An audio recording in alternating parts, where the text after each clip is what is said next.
In terms of your case, so where I think the disconnect has been so far is figuring out why you're in pain and then addressing it with the targeted therapies that are going to help to repair and regenerate. That, I think, is where the regenerative injections can come into play. Again, whether this is a predominant nerve-mediated issue, whether this is a more musculoskeletal issue, so tendon, ligament, joint issue, or whether this is a combination of both. If we have vagus nerve entrapment, usually that is due to instability in the cervical spine.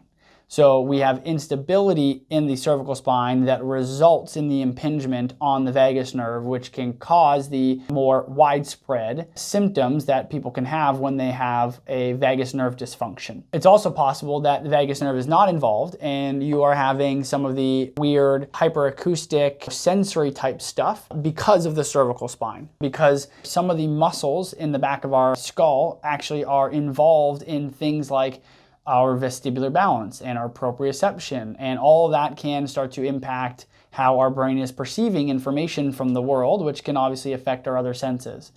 And that is, I think, would be the first step, is figuring out, hey, what do we think is going on with your pain and the other symptoms, and how can we best address that? If it turns into a blend of systemic stuff with the more orthopedic musculoskeletal stuff, then I bring my wife on board. She's a naturopath that also practices with me, and she is absolutely phenomenal with more of the concussion, TBI, neurological health from a more systemic standpoint. And so we would kind of co-work on the case together to make sure that we're hitting both aspects of what's going on, the musculoskeletal side and the more neurological systemic side.